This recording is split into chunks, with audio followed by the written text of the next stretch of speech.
Hi friends, welcome to exams friend. दोस्तों, आज के इस वीडियो में मैं आपको सीटेट वर्सेस टेट का जो मामला सुप्रीम कोर्ट में चल रहा है उसकी पूरी जानकारी देने वाला हूं। बिहार के संबंध में, झारखंड के संबंध में एनसीटी गाइडलाइंस भी बताने वाला हूं। साथ ही क्यों सीटेट का पक्ष मजबूत है, क्यों आज सुप्रीम कोर्ट में सीटेट जीत सकती है, वो भी मैं आपको इस वीडियो में पूरे डिटेल्स के साथ बताने वाला हूं। एनसीटी का गाइडलाइन के साथ में भी आपको इस वीडियो में जानकारी देने वाला हूं। यदि आप मेरे चैनल पर नए हैं तो इसे सब्सक्राइब कर लीजिए और इस वीडियो को लाइक कर दीजिए। यदि मैं बात करूं सीटेट का, तो आप ये जो स्टेट देख रहे हैं यहाँ पे सीटेट लागू है। बिहार, झारखंड, चूँकि झारखंड के स्टूडेंट ने हाईकोर्ट ने उन्हें एलो किया, परीक्षा दिया। दिल्ली, चंडीगढ़, उत्तराखंड, असम, उत्तर प्रदेश, उड़ीसा, इन स्टेट में सीटेट एलो है। सीटेट के अभ्यर्थियों ने परीक्षा दी है। अब मैं आपको बताता हूँ, चूँकि इस केस में जो सुप्रीम कोर्ट का केस आज सुनवाई होने वाली है, इसमें बिहार का भी केस टैग हुआ है, तो इसकी भी जानकारी आपको जानना बहुत ज़रूरी है। इसकी जानकारी आपको होनी चाहिए। तो सबसे पहले मैं बिहार के संदर्भ में आपको जानकारी देता हूँ। 2017 से बिहार में बीटेट नहीं हुआ है।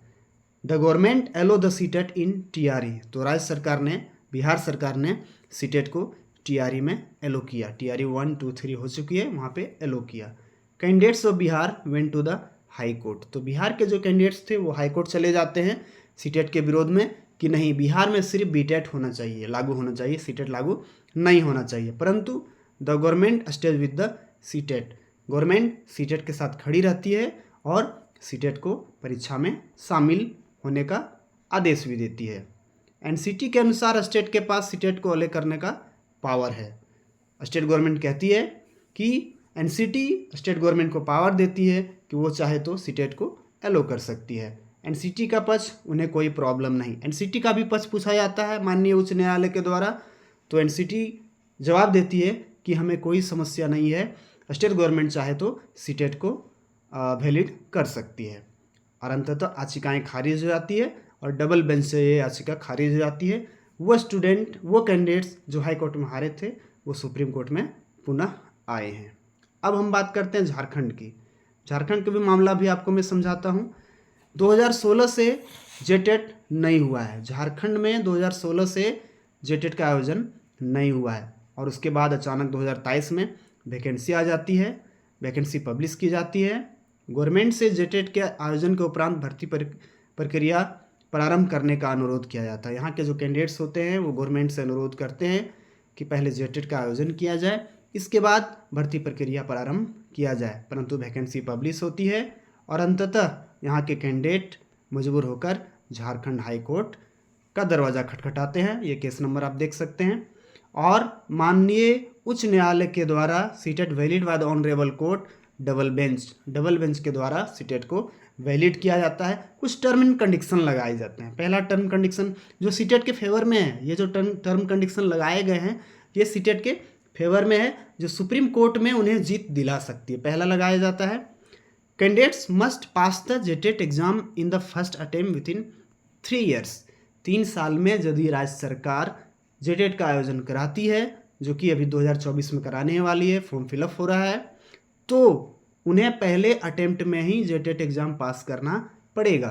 और साथ ही कोर्ट ने यह भी कहा कि 3 साल में यदि जेटेट का आयोजन नहीं होता है तो फिर इन्हें आप नियुक्ति प्रक्रिया में शामिल रखेंगे, इन्हें हटाएंगे नहीं। और साथ ही the honourable court directed the government to conduct JTET every year. Court ने आदेश भी दिया कि आप प्रत्येक वर्ष जेटेट का आयोजन कराइए। ये था झारखंड का मामला। एनसीटी के गाइडलाइंस जान लेते हैं, ये भी ज़रूरी है। एनसीटी क्या कहती है?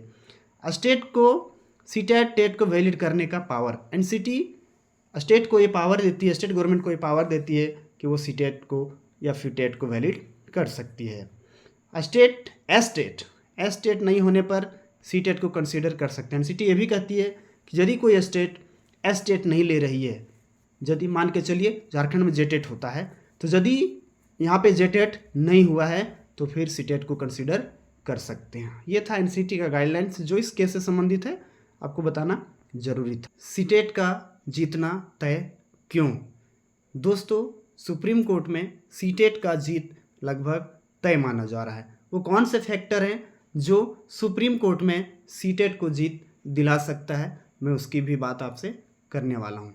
सबसे पहला point, CTET valid by the honourable court double bench. CTET को झारखंड उच्च न्यायालय ने डबल बेंच से वैलिड किया है। सबसे प्लस पॉइंट सीटेट के कैंडिडेट्स के लिए यही है। दूसरा पॉइंट की बात करूं, 2016 से जेटेट नहीं हुआ है, लगभग 8 वर्ष बीत गए हैं और जेटेट का आयोजन नहीं हुआ है। ऐसे में झारखंड के सीटेट पास कैंडिडेट के साथ कोर्ट अन्याय नहीं कर सकती है। तीसरा पॉइंट बात करें, क्षेत्रीय जनजातीय भाषा में हिंदी, अंग्रेजी और अन्य लैंग्वेज भी शामिल हो गए हैं। झारखंड सरकार के 2023 के गजट के अनुसार लोकल क्षेत्रीय लैंग्वेज जनजातीय भाषा में हिंदी और अंग्रेजी को शामिल कर चुकी है, तो ये लैंग्वेज भी कोई मुद्दा नहीं बनता है। चौथा पॉइंट, सीटेट मेंस, यहाँ पे जेटेट मेंस होना चाहिए दोस्तों।